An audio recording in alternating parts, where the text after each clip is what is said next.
Hello everybody, welcome to my Brago King Eternal EDH deck tech. Brago King Eternal is 4 mana, 2 and an Azorius, for a 2/4 spirit with flying. And it reads, whenever Brago King Eternal deals combat damage to a player, exile any number of target non-land permanents you control, then return those cards to the battlefield under their owner's control. I think that this card this card's a very fun commander because you can use ETB effects, so enter the battlefield effects, and then use Brago to get them again, and you just keep on doing the same thing, and then you just outvalue your opponents to win the game. So, the first 3 cards are Charming. So the first card is Charming Prince. So Charming Prince is 2 mana for a 2/2, human noble, and it reads, when Charming Prince enters the battlefield, choose 1. So you can scry 2, gain 3 life, or you can exile another target creature you control and return it to the battlefield under your control at the beginning of the next end step. So I think that this card is very cool because you can basically blink Charming Prince with Brago and then use Charming Prince to blink something again, and then it just starts doing a whole bunch of cool stuff and you get a lot of value. The next card is Soul Herder, which is 1 in an Azorius for a 1/1 spirit, and whenever a creature is exiled from the battlefield, put a +1/+1 counter on Soul Herder. So, whenever you blink something, you put a +1/+1 counter on this.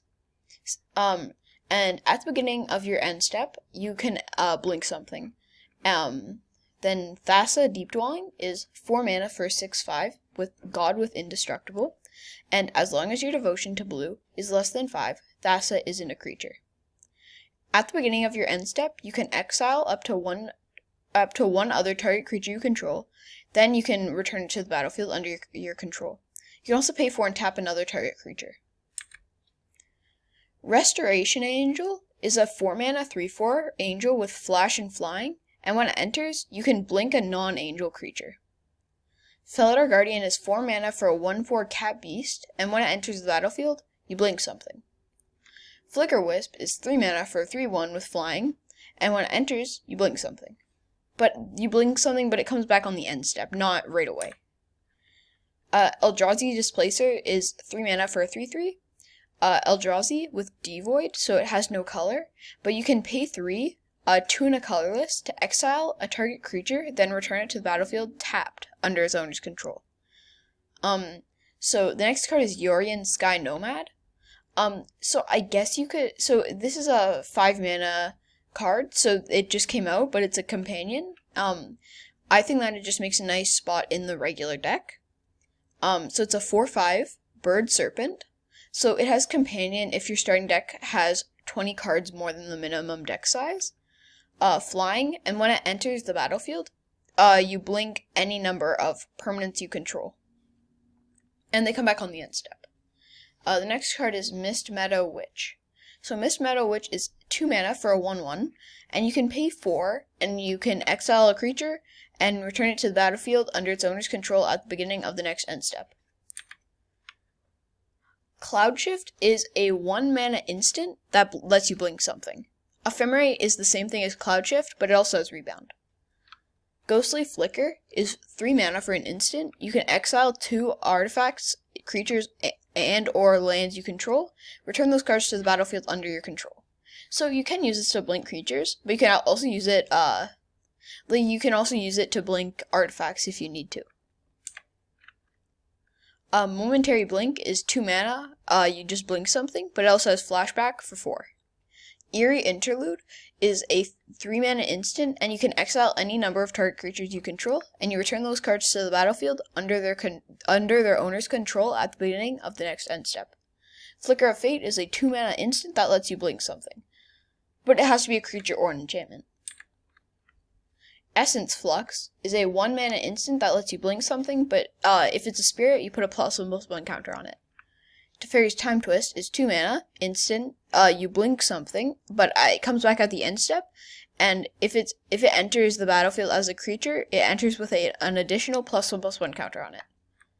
Ghostway is a 3-mana instant, and you can remove each creature you control from the game. Return those creatures to play under their owner's control at the end of turn. Displace is 3 mana for an instant. You can exile up to 2 target creatures you control and return those cards to the battlefield under their owner's control. Turn to Mist is 1 and an Azorius hybrid mana for an instant that lets you blink something, but it comes back at the end step.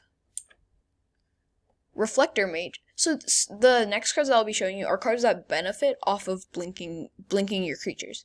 So Reflector Mage is 3 mana for a 2/3, and when it enters, you can bounce something you can bounce a target creature an opponent controls, and they can't cast it. They can't cast spells with the same name as that creature until your next turn. Agent of Treachery is 7 mana for a 2/3, and when it enters, you gain control of target permanent. And at the beginning of your end step, if you control 3 or more permanents you don't own, you draw 3 cards. Peregrine Drake is 5 mana for a 2/3. When it enters, you untap up to 5 lands. Muldrifter is 5 mana for a 2/2. When it enters, you draw 2 cards, but you can also cast it for its evoke cost of 3.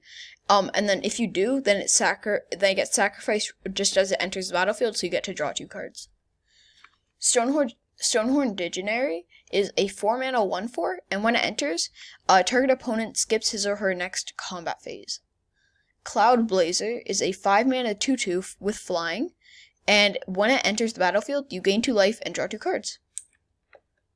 Sun Titan is 6 mana for a 6/6 with vigilance, and whenever it enters the battlefield or attacks, you may return target permanent card with converted mana cost 3 or less from your graveyard to the battlefield.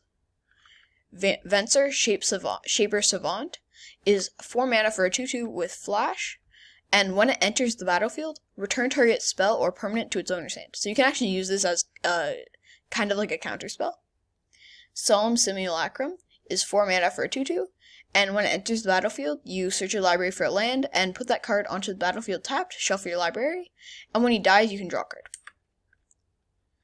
card. Karmic Guide is a 5 mana 2/2, flying in pro black it has echo, and for 5, so that means at the beginning of your upkeep, if this came under your control since the beginning of your last upkeep, sacrifice it unless if you pay its echo cost. And when it enters the battlefield, you have to return target creature from your graveyard to the battlefield. So this really helps because if any of your creatures die, you can just use Karmic Guide to bring them back. Elite Guard Mage is 4 mana for a 2/3 with flying. When it enters, you gain 3 life and draw a card. Blade Splicer can help you expand your battlefield. For only 3 mana, it's a 1/1, and when it enters, you create a 3/3 colorless Golem artifact creature token. And it also reads, Golem creatures you control have first strike. Duplicant is a 6 mana shapeshifter 2/4 with imprint, so when it enters the battlefield, you can exile target non-token creature. It's like the thing that it says on the card isn't very relevant. You can just use it to start taking out your opponent's creatures, but it still is handy. So as long as this card is exiled with Duplicant's creature, it has the power and toughness and creature types of the last creature's card exiled with Duplicant. It's still a shapeshifter. So this is really cool because you just get to start taking out your opponent's creatures, and that's kind of the removal in this deck. Meteor Golem is 7 mana for a 3/3 Golem artifact creature. And when it enters the battlefield, destroy target non-land permanent an opponent controls. So this is the same thing as Duplicant. You can just start taking out your opponent's creatures. Luminant Primordial is a 7 mana 4/7 avatar with vigilance, and when it enters the battlefield, for each opponent, you can exile 1 target creature that player controls, or up to 1 target creature that player controls, and that player gains a life equal to its power. Riftwing Cloudscape is a 5 mana 2/2 with flying, and when it comes into play, you bounce something. And it also has suspend 3 for 2. Manowar is 3 mana for a 2/2. When it enters, bounce a creature.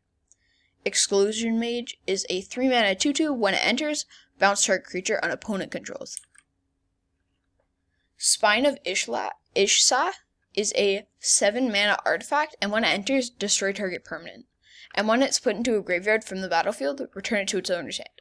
So of course you're not actually going to want to destroy it. You're just going to want to keep blinking it and destroy your opponent's permanents. Strionic Resonator is 2 mana for an artifact. You can pay to tap it to copy target triggered ability you control. You may choose new targets for the copy.